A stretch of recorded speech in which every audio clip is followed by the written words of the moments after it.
Si Dios muestra su amor.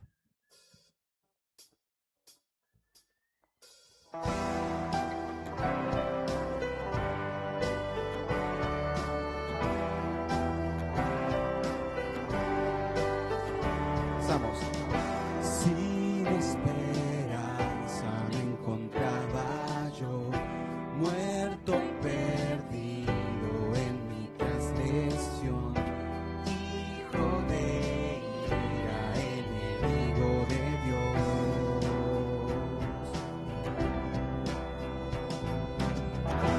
Mi corazón tu gloria rechazó, endurecido por mi rebelión, esclavo del pecado era mi condición. Mas Dios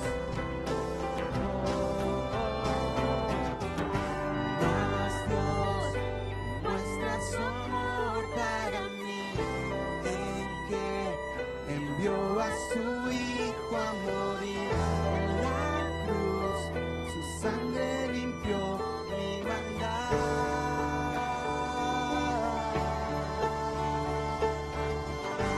Mas Dios muestra su amor para mí, en que envió a su Hijo a morir en la cruz, la ira de Dios propició, tomando mi lugar, tomando mi lugar.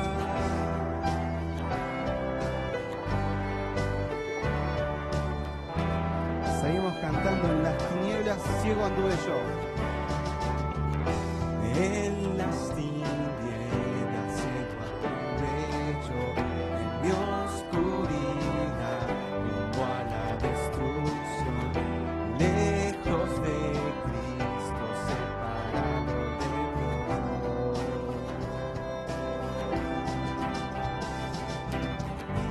Mas Dios muestra su amor para mí, en que envió a su Hijo a morir en la cruz, su sangre limpió mi maldad.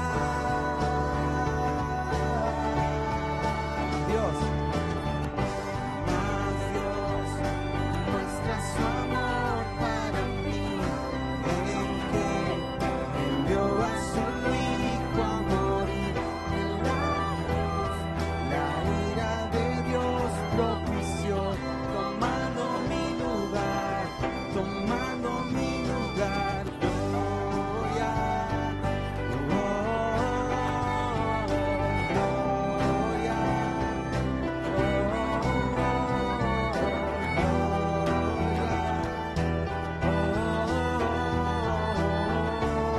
no los escucho. Gloria de nuevo. Gloria,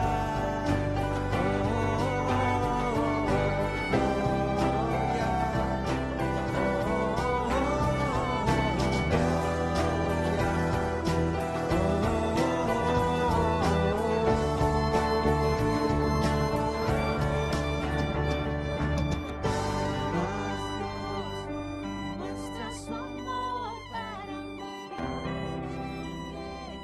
que envió a su Hijo a morir en la cruz, su sangre limpió mi maldad.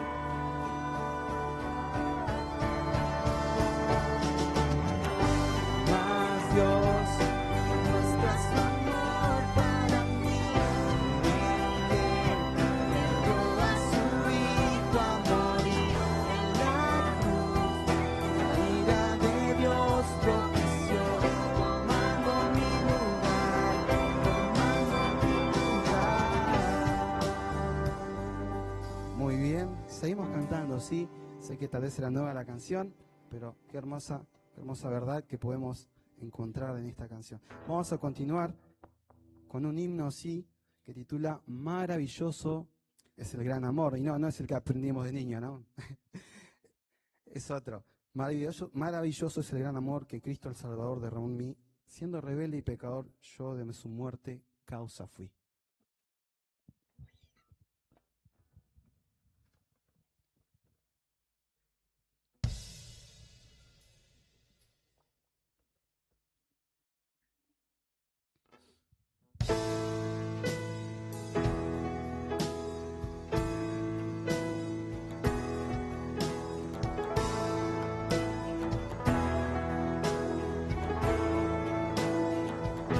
Empezamos. Vamos. Maravilloso es el gran amor que Cristo el Salvador derramó en mí, siendo rebelde y pecador, yo de su muerte causa fui. Grande, sublime, inmenso gran amor, por mí murió el Salvador. Maravilla de su amor, por mí murió el Salvador.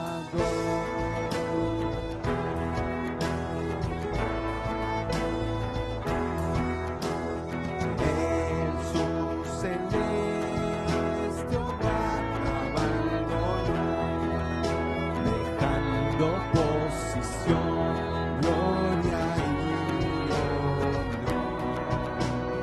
De todo ello se despojó por rescatar al pecador. Misericordia inmensa Él mostró, su gran amor me alcanzó. Maravilla de su amor, por mí murió el Salvador.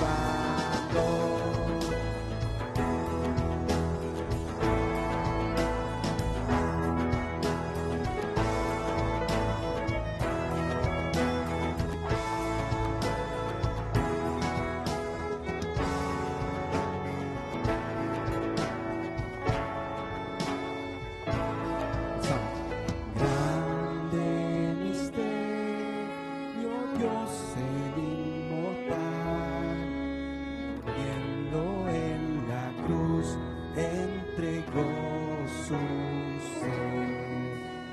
Ni mente humana, ni angelical, jamás lo puede comprender. Vamos. Inexplicable infinito amor que demostró mi Salvador. Maravilla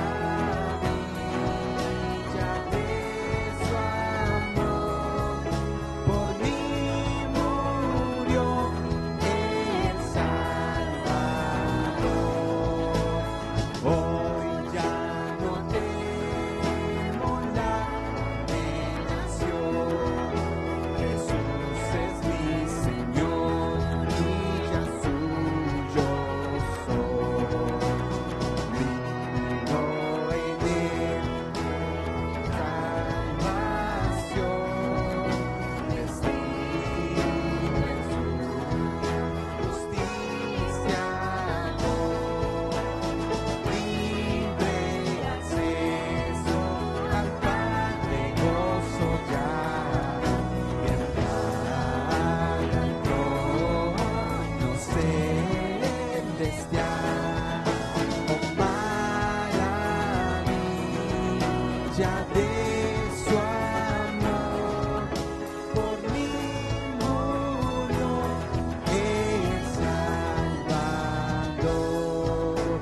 Oh, maravilla de su amor, por mí murió el Salvador. Amén. ¿Pueden tomar asiento un segundo? Sí.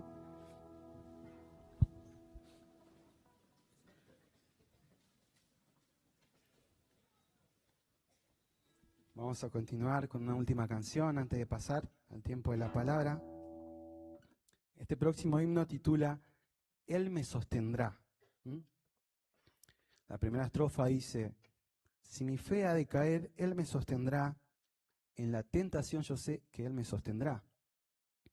Sé que como cristianos, como jóvenes, y a veces también sé que hay muchos adolescentes acá, diariamente tenemos luchas, diariamente dudamos a veces de lo que Cristo puede hacer y muchas veces caemos, pero no confiamos en aquel que me sostiene, en aquel que no me suelta, en aquel sí que persiste en levantarme. Y este himno habla sobre eso, Él me sostendrá. ¿Sí?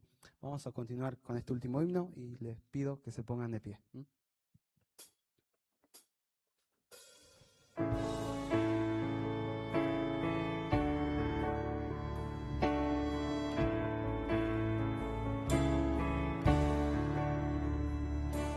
Si mi fe ha de caer, Él me sostendrá. En la tentación yo sé, Él me sostendrá. No podría estar de pie en la oscuridad, es mi amor muy frágil. Él me sostendrá, Él me sostendrá, Él me sostendrá, me ama tanto el Salvador, Él me sostendrá.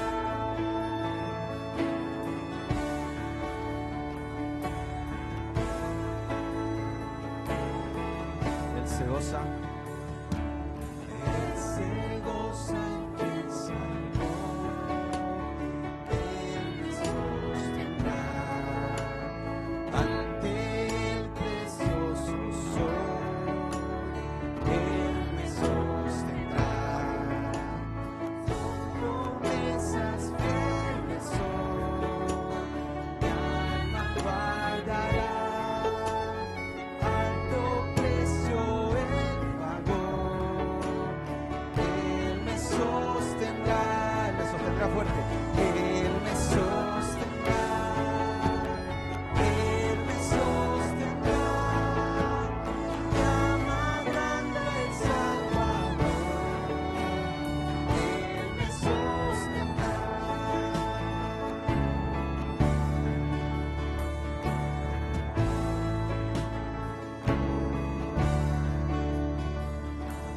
Él sufrió y por mí murió, Él me sostendrá, la justicia Él cumplió, Él me sostendrá, vida eterna tengo en Él, Él me sostendrá,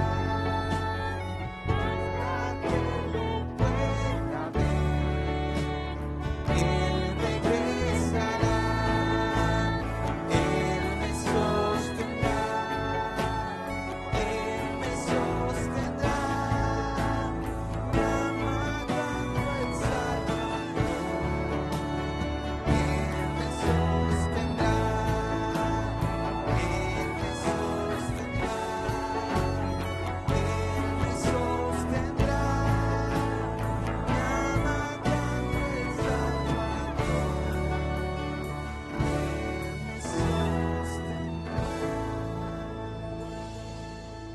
Pueden tomar asiento, ¿sí? Ahora así finalizamos este tiempo de poder alabar a Dios y damos lugar, ¿sí?, al tiempo de la palabra con nuestro querido hermano Nacho.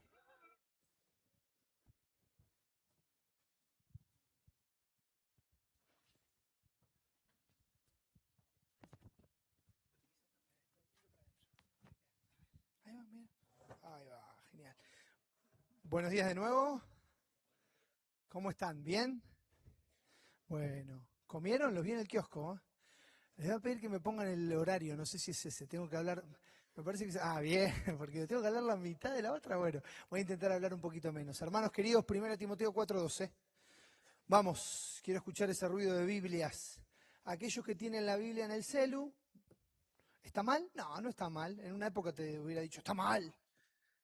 Pero ahora digo, bueno, por lo menos que la tengan en el celu, pero sería bueno que lo tengas en modo avión, ¿sí? Así no te llega ninguna interrupción, ninguna notificación, nada que nos quite de donde tiene que estar nuestra atención en este tiempo. 1 Timoteo 4:12, lo voy a leer primero con las chicas. A la 1, chicas. A las 2, ¿están ahí, chicas? Y a las 3, ninguno.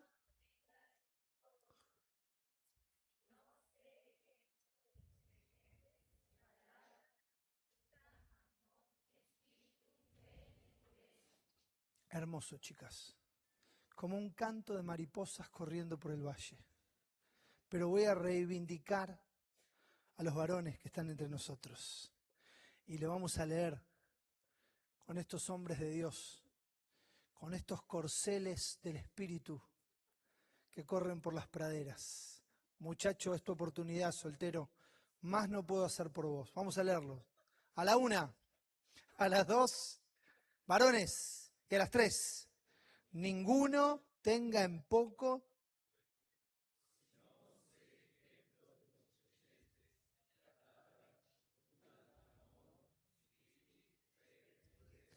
Excelente. A algunos les cuesta un poco la, ¿cómo se dice?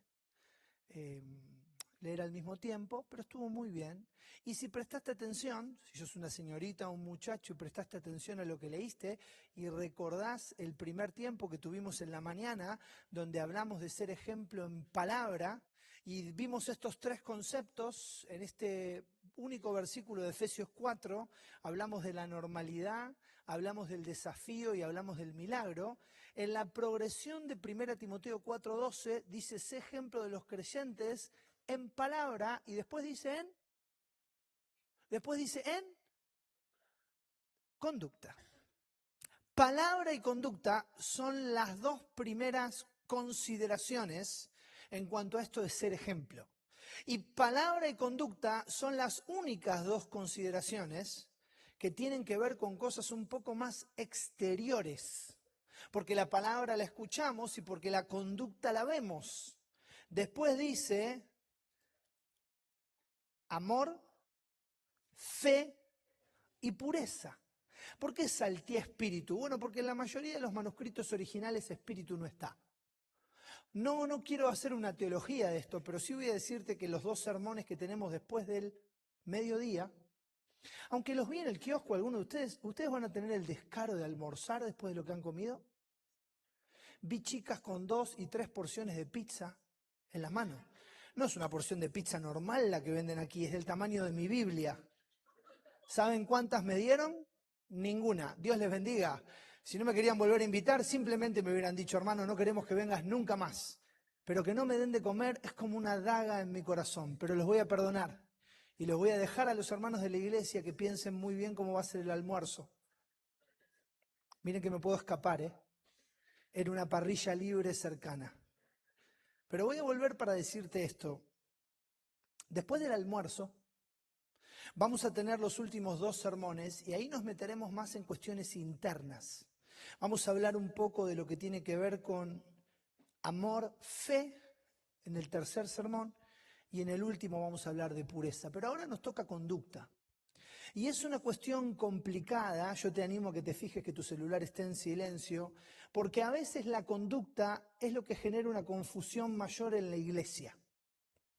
Y quiero explicar por qué. Bueno, porque viene alguien nuevo a la iglesia, viene con el pelo largo, viene con arito, si es un muchacho, viene con una remera de un grupo de música, viene con fumando, y lo que primero queremos hacer es cortarle el pelo, sacarle el arito, cambiarle la remera y que apague el cigarrillo también. Porque uno dijo, no dijo nada del cigarrillo, no, también. ¿Está mal que todas esas cosas sucedan? No, están muy bien. El problema es cuando abordamos los cambios solo desde lo exterior. Yo puedo tener un montón de cambios exteriores y que eso no signifique nada. ¿Querés que te diga cómo se llama la corriente que apunta a la conducta se llama conductismo. ¿Y sabés qué es el conductismo cristiano? Intentar cambiar a la gente desde un punto de vista exterior. ¿Sabés quiénes eran expertos en hacer esto? Los fariseos. Ellos le cambiaban a la gente la ropa, la manera de hablar, le daban un montón de ritos y de reglas, pero dentro no cambiaba nada. De hecho, el Señor va a decir, miren, ustedes hagan lo que dicen, pero no lo que hacen, porque ellos son sepulcros ¿qué? Va la pregunta para ver si la pizza igualmente te deja pensar. ¿Sepulcros qué? Blanqueados. Ustedes lo miran y se los ve lindos, recién pintaditos, pero ¿sabe qué es?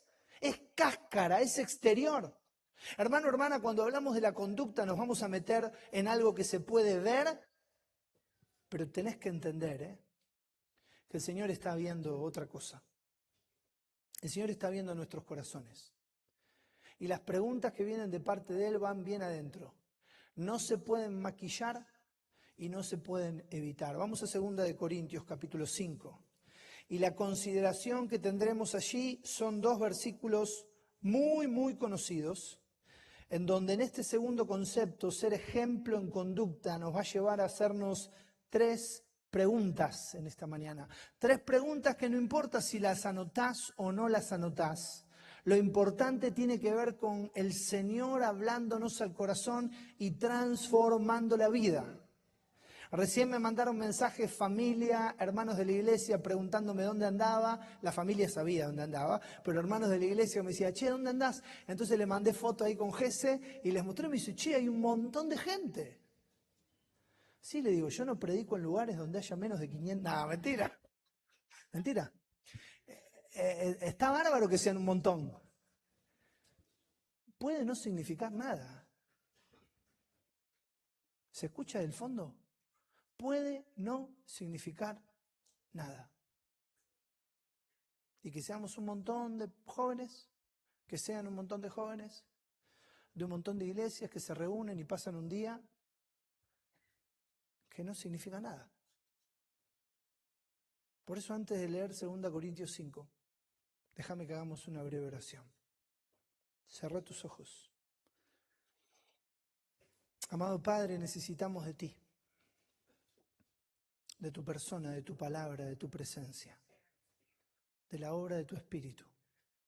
Padre, tenemos que hablar de ser ejemplos en cuanto a la conducta. Y Señor, tú conoces mejor que nadie la vida. Yo ruego para que este tiempo con tu palabra y cada uno de los tiempos puedan ser usados por ti. Para que transformes, Señor, para que cambies, para que podamos volver a casa dando testimonio, no de una conferencia, no de un predicador, sino de la obra de tu Espíritu y de tu persona que queremos exaltar para que este mundo crea, Señor. Bendice a cada muchacho, a cada señorita, rompe cadenas en esta hora, Señor. Llévanos a decisiones sinceras, espirituales, tuyas, que den fruto en la vida. Te lo rogamos, Padre, y te lo pedimos. En el nombre de Jesús. Amén. 2 de Corintios 5, voy a leer el 14 y el 15. Dice, porque el amor de Cristo nos constriñe, pensando esto, que si uno murió por todos, luego todos murieron.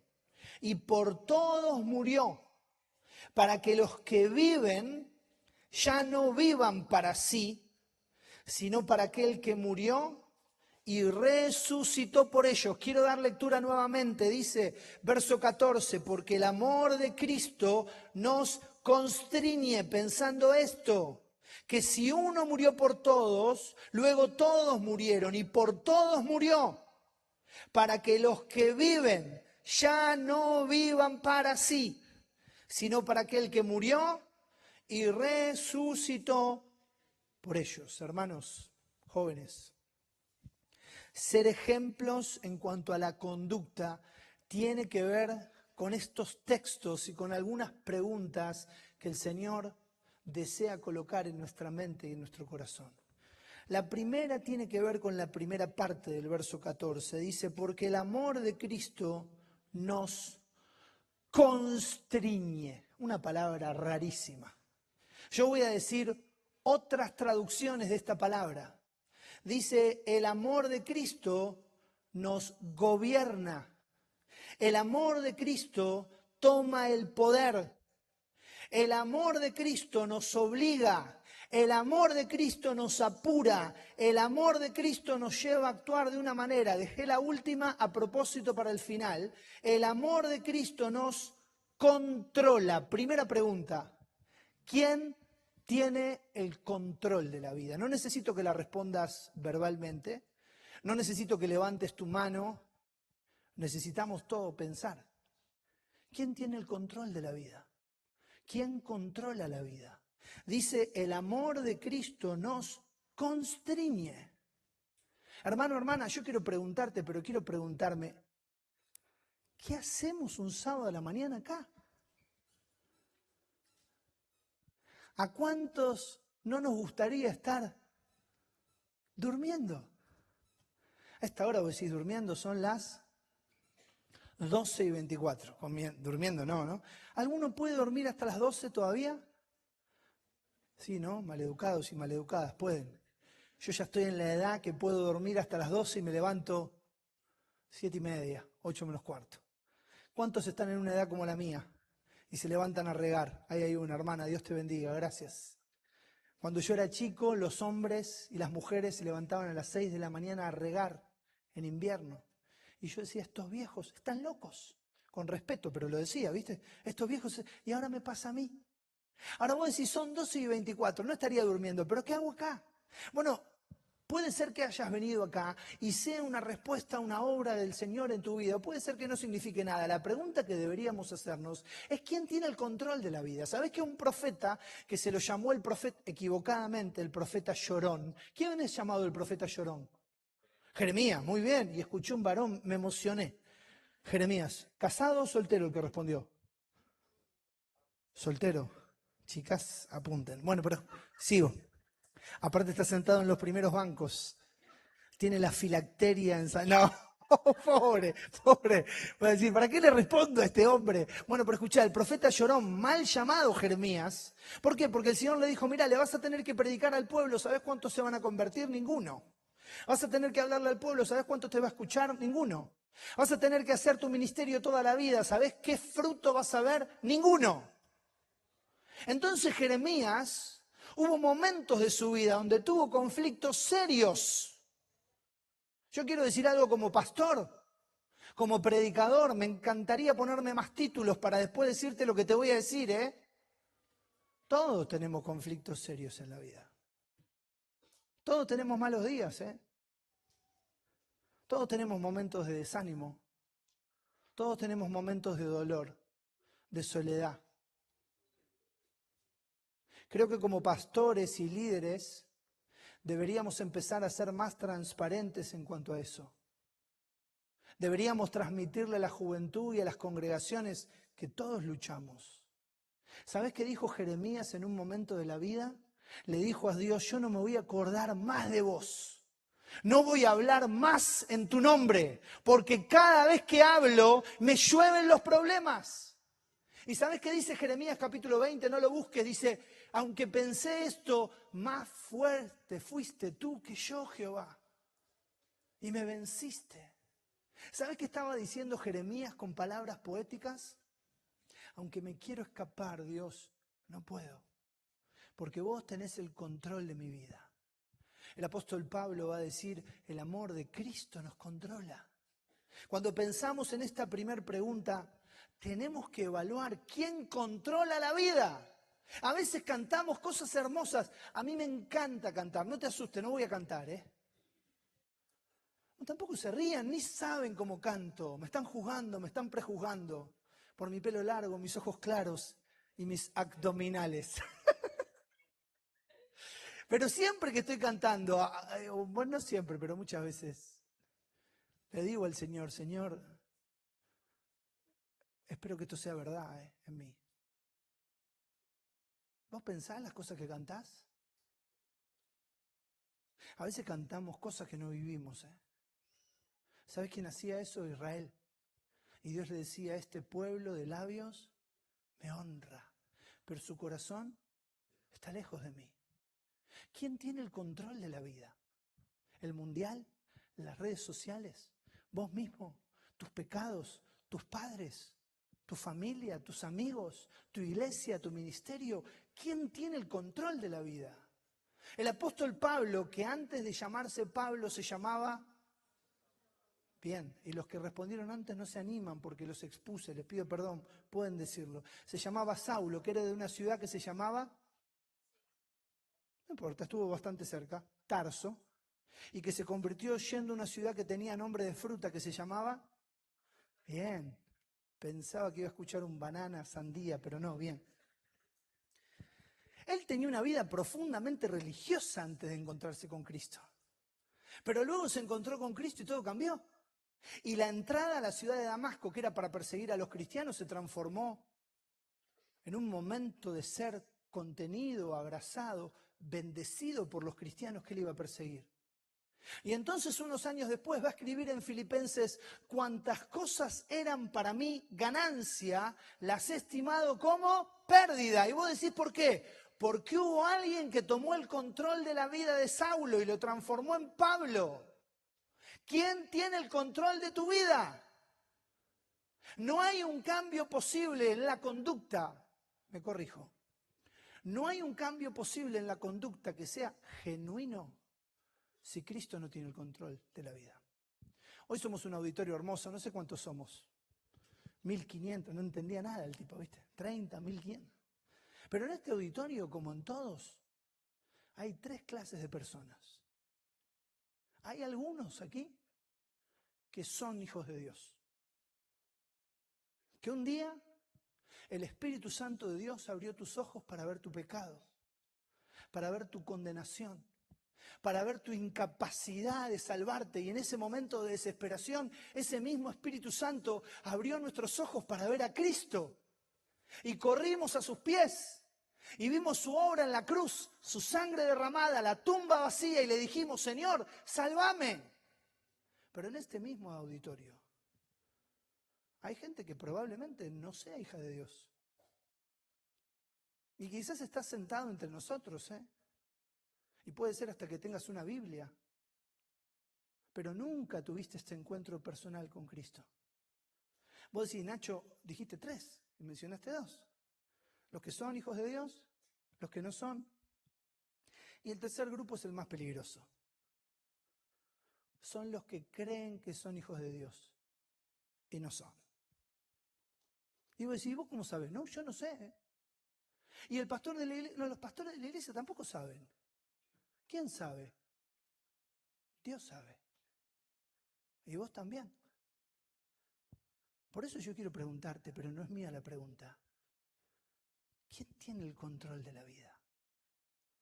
Porque aquellos que estamos en Cristo hemos entregado voluntariamente el control de nuestra vida a Él.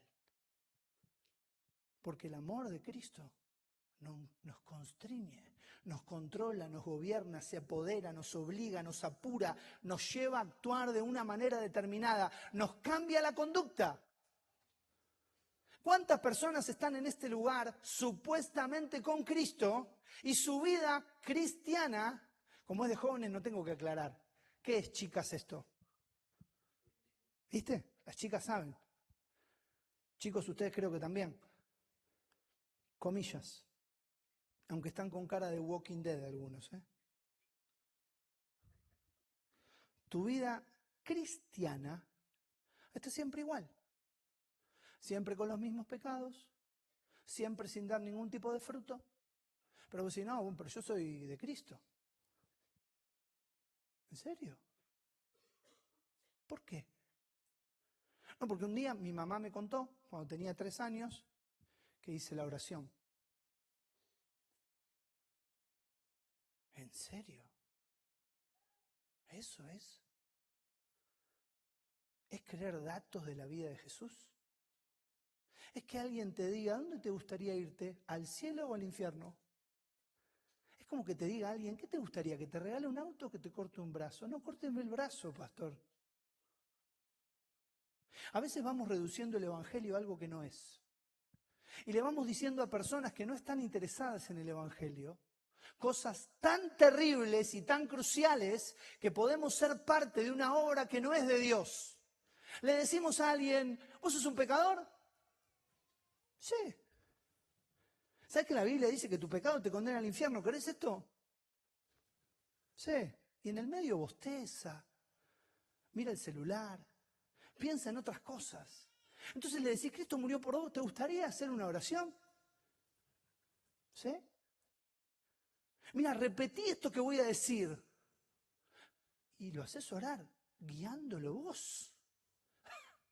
Y cuando termina, le decís, a partir de ahora, sos un hijo de Dios para siempre. ¿En serio, iglesia? ¿Eso es lo que dice el Evangelio? El Evangelio es otra cosa. El Evangelio es que un día el Espíritu Santo de Dios abra tus ojos y que cuando escuchás esa misma palabra, ese mismo concepto, que por cuanto todos pecamos estamos separados de la gloria de Dios, el Espíritu Santo te lo clava en el corazón y decís, es para mí. Cuando escuchás que la paga del pecado es muerte, que ninguno por sus obras puede salvarse, hay algo en tu corazón, en tu mente, que no te deja estar tranquilo, que no te deja estar quieto, que te desespera. Y cuando pensás en tus buenas obras te das cuenta que no alcanzan. Y en ese momento el Espíritu Santo de Dios hace que ese hombre o esa mujer que está hablando con vos, ese predicador, ese pastor, esa persona, ese vecino, ese alguien te diga, con sus palabras, porque de tal manera amó Dios al mundo que ha dado a su Hijo único para que todo aquel que en Él cree no se pierda, mas tenga vida eterna. Mas Dios muestra su amor para con nosotros en que siendo aún pecadores, Cristo murió por nosotros. Murió el justo por los injustos para llevarnos a Dios. La sangre de Jesucristo, su Hijo, nos limpia de todo pecado. Y escuchás que el santo, el que no merecía morir, fue a la cruz del Calvario por vos. Y que Él dijo, yo soy el camino y la verdad y la vida y nadie viene al Padre si no es por mí. Y que fue puesto en una tumba y al tercer día resucitó. Y entonces ese mismo Espíritu Santo te va llevando a ver a Cristo como nunca antes lo viste. Y entonces puede ser que la persona te diga, ¿te gustaría orar? Pedile a Dios. No hagas orar a la gente. No guíes en oración vos a la gente. Pedile a Dios. ¿Y sabés qué hace muchas veces el que está escuchando y no entendió? Señor, te pido por mi tía que está enferma. Te pido por un trabajo para mi papá. Te pido que se cure mi abuelita. ¿Vos te pensás que esa persona está recibiendo a Cristo? Pero hay veces en donde el Espíritu Santo de Dios abre tus ojos. Y el pecador o la pecadora le dice con sus palabras y sin ser un predicador o un teólogo, Dios, perdóname, sálvame, quiero a Cristo. ¿Y sabés qué pasa? Lo que dice la palabra. Mas a todos los que le recibieron y a los que creen en su nombre, Dios les da el derecho de ser hechos hijos de Dios. ¿Y sabés qué pasa con el tiempo? Pero no un tiempo extendido, extraño. ¿Sabés qué pasa con el tiempo? Ese pecador que se transformó en hijo o en hija empieza a cambiar su conducta. Y vos decís, ¿cómo pasa esto? Porque hay otro que ha tomado el control. Porque dice la palabra que de modo que si alguno está en Cristo, nueva criatura es. Las cosas viejas pasaron y aquí todas son hechas nuevas. Y el pecado que antes abrazabas y te llenaba y te satisfacía, vas al mismo lugar con los mismos pecados y te da asco. Y decís, ¿cómo puede ser que esto no me funciona más? Y las cosas que antes despreciabas, como predicar el evangelio, como hacer discípulos, como ir a una reunión, como rendir cuentas, como juntarte a orar, las querés hacer. ¿No será que no pasa eso? porque le vamos queriendo cambiar la conducta a la gente sin que Cristo haga una obra de salvación. En esta mañana que se ha vuelto tarde, necesitas ser guiado por Dios para ver en cuál de estos tres grupos estás. Yo quiero rogarte como de parte de Dios, para que verdaderamente ahora seas confrontado en una obra del Espíritu para ver quién tiene el control de la vida. ¿Quién tiene el control de la vida? Porque yo quiero dar testimonio que cuando me predicaron esta palabra no había ningún pastor, ningún predicador. Era la señora que limpiaba en mi casa. No había terminado ni la escuela primaria. No vengo de una familia cristiana, ni mi abuelo era cristiano, ni tengo una línea de... Nada de eso.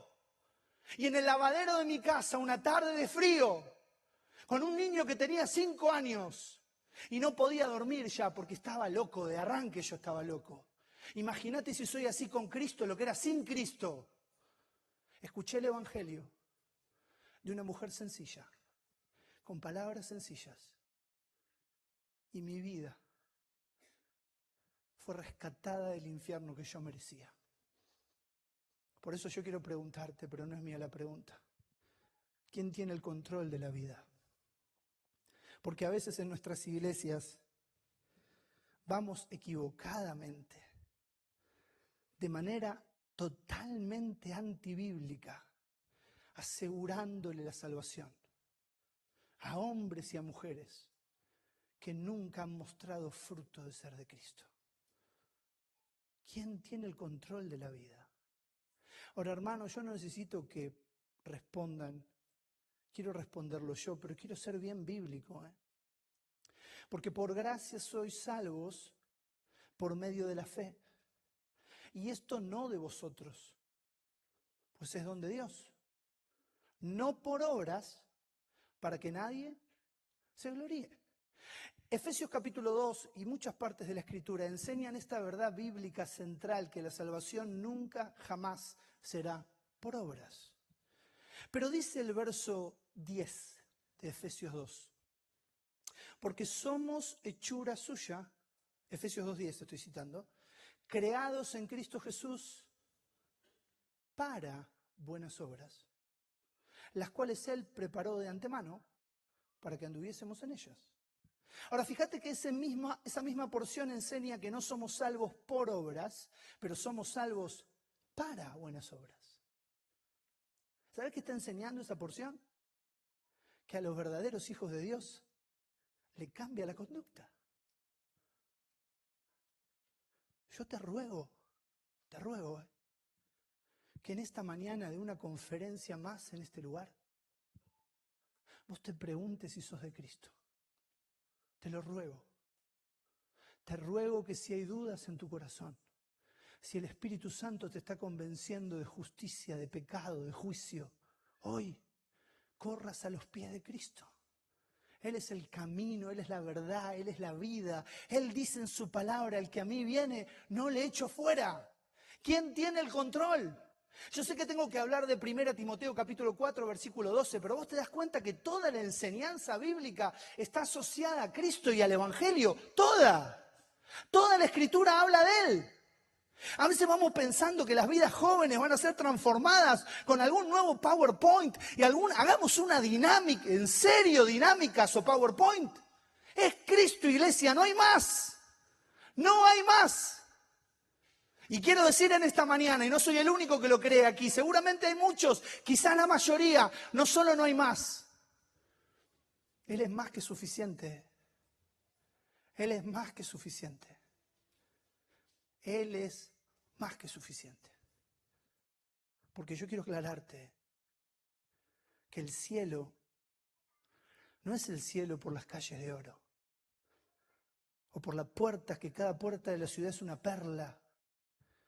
El cielo no es el cielo porque ahí nos reencontramos con los parientes.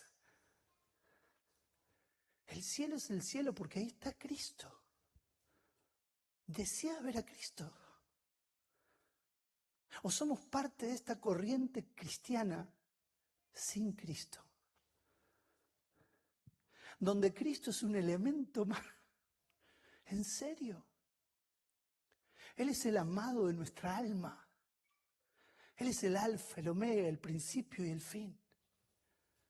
Él es aquel que puede satisfacer, el que le dijo a la mujer samaritana, el que bebiere del agua que yo le daré, no tendrá sed jamás. Yo voy a ir terminando. La primera pregunta es ¿quién tiene el control? La segunda dice 2 Corintios 5:14, porque el amor de Cristo nos constriñe pensando esto. La segunda pregunta es ¿qué ocupa nuestra mente? ¿Qué pensamos? Dice pensando esto, que si uno murió por todos, luego todos murieron. ¿Qué pensamos? Los pensamientos son un lugar terrible y oscuro. Los pensamientos pueden ser una fábrica constante de pecados. Los pensamientos pueden ser ese lugar que guardamos para nosotros mismos y que lo alejamos de lo que los demás pueden ver, pero no lo podemos alejar nunca de Dios. Imagínate si en este auditorio hiciéramos un sorteo y ganara a alguien y esa persona, hombre o mujer que se pare, dijéramos, no tenemos la tecnología para hacerlo, así que no te asustes, dijéramos, esa persona, ese joven que acaba de ganar, vamos a proyectar los pensamientos que tuvo esta mañana.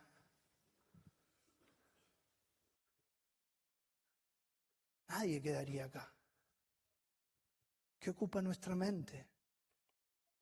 ¿Queremos que el Señor nos haga ejemplos en nuestra conducta? Debemos llenar nuestra mente de Él. Debemos correr a Él cada vez que nuestra mente divaga, se detiene en pecados que no tienen nada que ver con la voluntad de Dios. Debemos intentar llenarnos de Él y para eso la palabra, y para eso la memorización, y para eso la oración. Qué herramienta bendita la oración que hemos dejado de lado. ¿Y sabes por qué la dejamos de lado? Porque no tenemos tiempo para orar, ¿o no? Y no hay tiempo. Pero tenemos tiempo para el celular, tenemos tiempo para comer. Algunos de nosotros, como yo, ocupamos mucho tiempo en comer. Pero orar no tenemos tiempo. Y la Biblia dice, orad sin... No los escuché. Orad sin... Y eso no se limita a la reunión de oración, ¿eh? Ni se limita a momentos donde pones poderte de rodillas en tu habitación. Orad sin cesar. Hermanos, no solo quién tiene el control, ¿qué ocupa nuestra mente?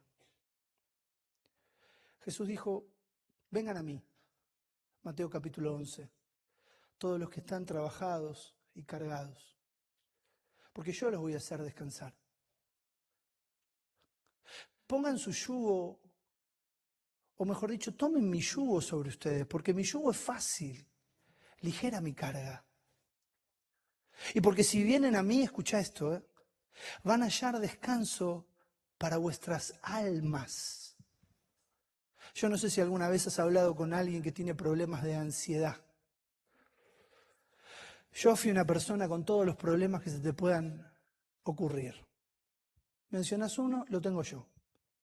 Soy ansioso, escucha esta, hipocondríaco, ¿sabes lo que es?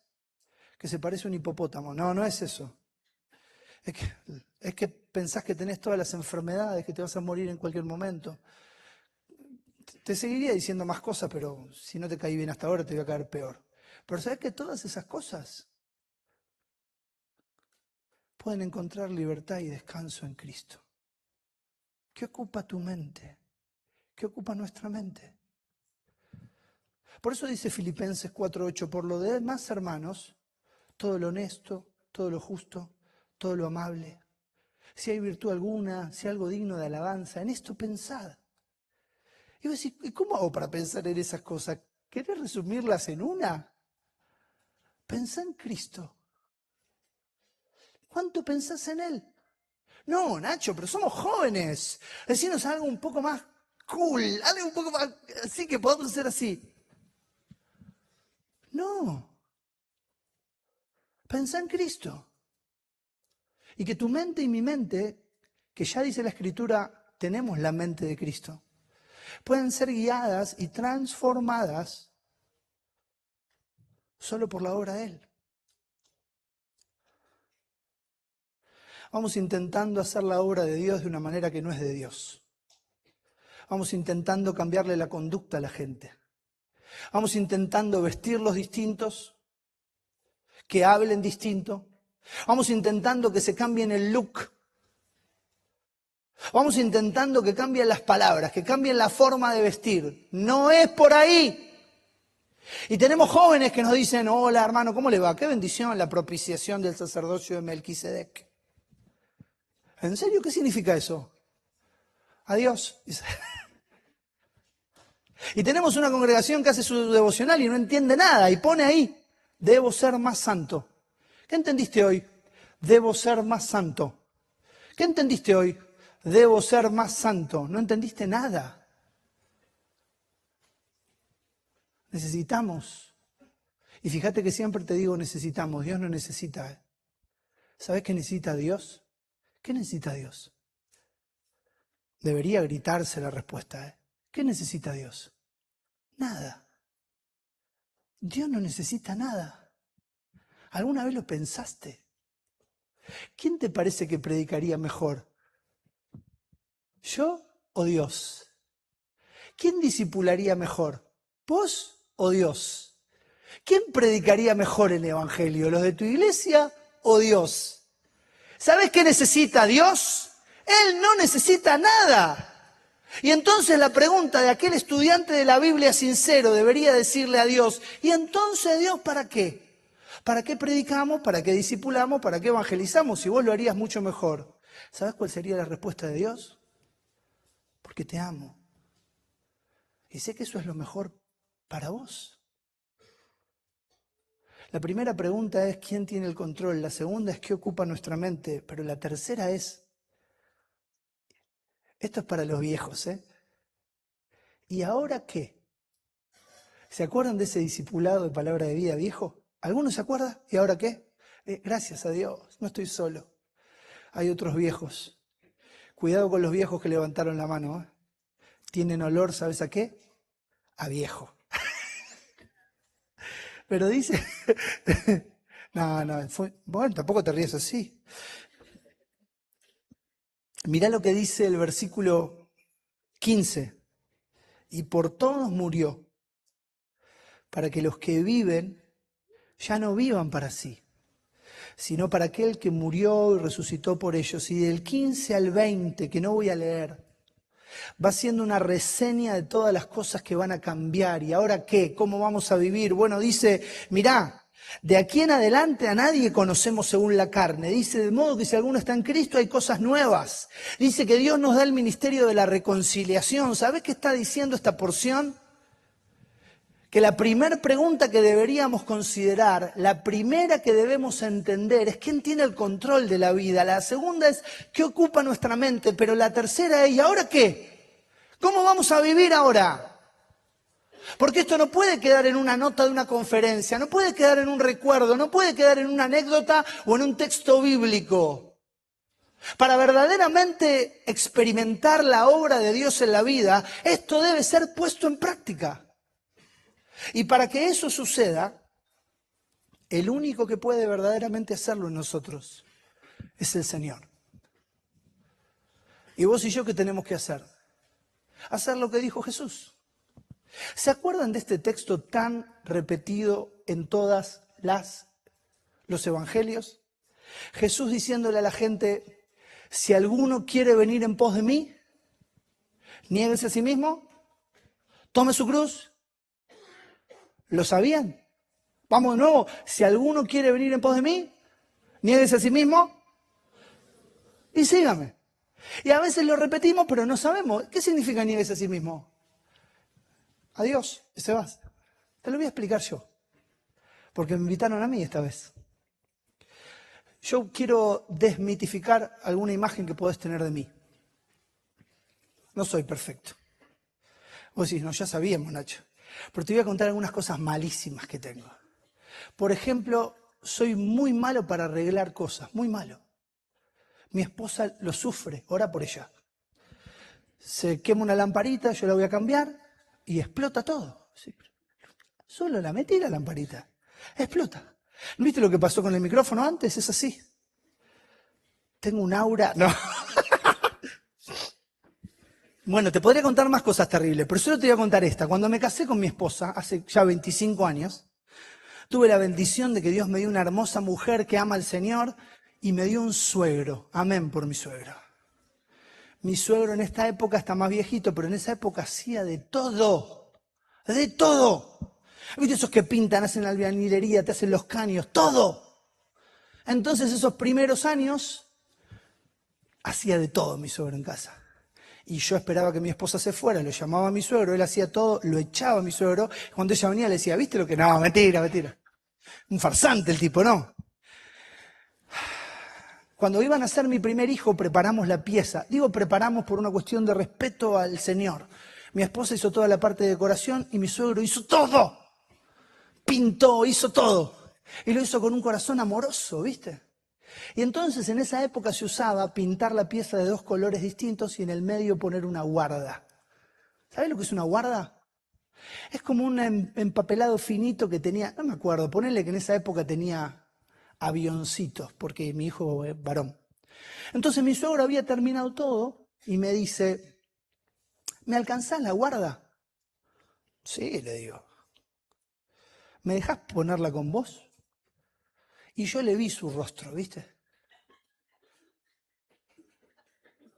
Un médico. Primero quiero decir que lo que estoy contando es 100%. Yo le vi su rostro.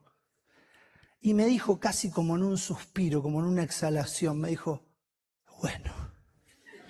Y entonces yo agarré la guarda, me lo acuerdo como si fuera hoy.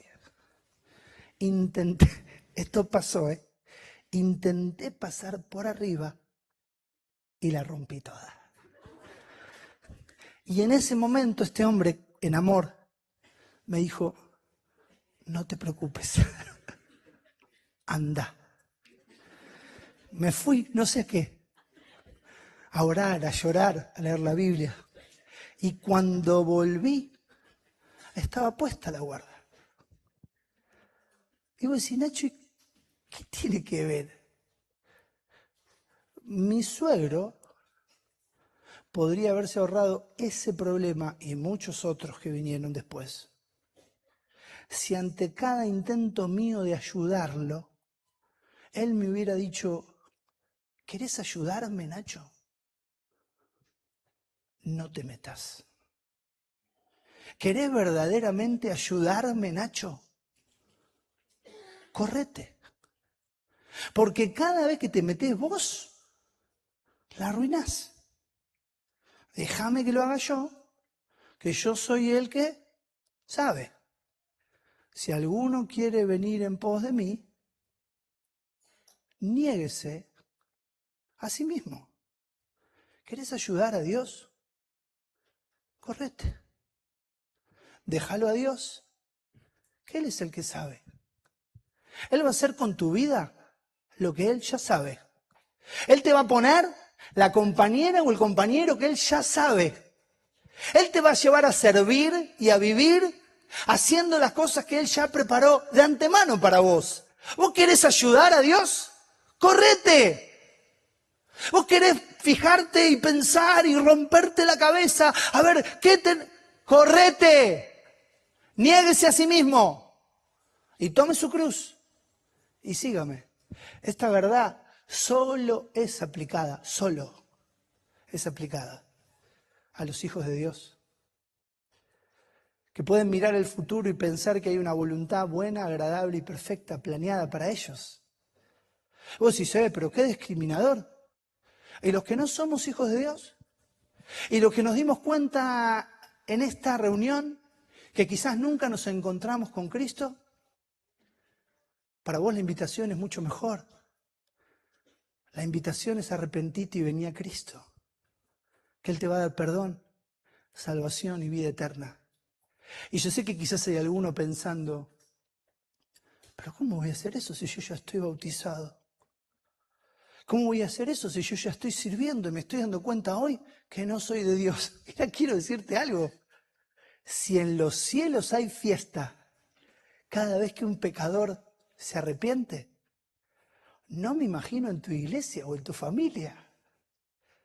Y si no hay fiesta y te dicen, no, pero vos te habías convertido a los 2 años con la señorita Martita. Orá por ellos. Compartiles lo que la palabra dice. Y empiecen juntos a buscar del Señor, para que Él haga de cada uno de nosotros hombres y mujeres que puedan ser ejemplo, no solo en palabra, sino también en conducta. ¿Y sabe quién es el único que puede hacer eso? El único que puede hacer eso es Cristo. Por eso quiero invitarte a que cierres tus ojos, agradecerte porque estuviste súper atento. Cerrá tus ojos, inclina tu cabeza, no hables con el de al lado. Toma un tiempo personal, individual, tuyo.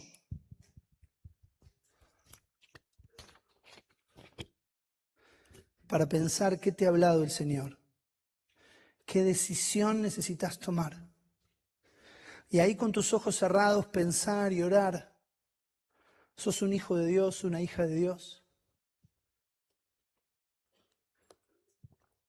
¿Hay dudas? Vení a Cristo. Arrepentite y vení a Cristo. Pone tu fe solo en Él. Cae postrado a sus pies. Y mientras aquellos que quizás están en este lugar siendo hijos o hijas de Dios, orando al Señor, pensando en que aún con Cristo a veces tomamos el control, nuestra mente está atestada de cosas que no convienen, vivimos para nosotros mismos, ahí con tus ojos cerrados y tu cabeza inclinada, y sin pensar en el de al lado, sin pensar en nadie, solo en vos y en el Señor. Yo quiero hacer algo que no hago casi nunca. Yo quiero preguntarte, ¿le has pedido al Señor que te salve hoy? Si es así, con tus ojos cerrados, y tu cabeza inclinada. Y no porque lo necesite yo o el de al lado, como una muestra de una decisión sincera y genuina delante de Él. ¿Le has pedido perdón a Cristo? Levanta tu mano al cielo ahora. Bien alta la mano. No pensando en el de al lado, bien alta la mano. Sí, Dios te bendiga. No te avergüences nunca de Cristo. ¿Alguien más? Al cielo la mano, si el Señor ha tocado tu corazón en esta mañana. Si el Señor te ha mostrado tu necesidad de salvación, de perdón, de vida eterna, de arrepentimiento genuino. ¿Hay alguien más? Tu mano al cielo ahora. No te pregunto de qué iglesia sos, ni cómo es tu familia, ni si tenés una Biblia. Dios quiera que Él pueda seguir llamando corazones de las tinieblas al reino de su amado Hijo. ¿Hay alguien más? Tu mano al cielo ahora. Amado Padre, adoramos tu nombre. Te agradecemos y te bendecimos por tu palabra. Te reconocemos como todo lo que nuestra alma necesita. Y Padre, este auditorio que tú conoces, con hombres y mujeres que tú conoces, yo quiero seguir rogándote, Padre, que hagas una obra a través de tu Espíritu para transformar a tus hijos, a cada uno de nosotros, en hombres y mujeres que podamos solo por tu gracia ser ejemplo. Pero Padre, quiero rogarte para que si hay más jóvenes que no te conocen, que puedan ser guiados a los pies de Cristo. Gracias, Padre, porque tú no ves manos, tú ves corazones. Y gracias, Señor, porque dice tu palabra que hay fiesta en los cielos cada vez que un pecador se arrepiente. Te adoramos, te bendecimos y te agradecemos. En el nombre y en los méritos de Cristo Jesús. Amén.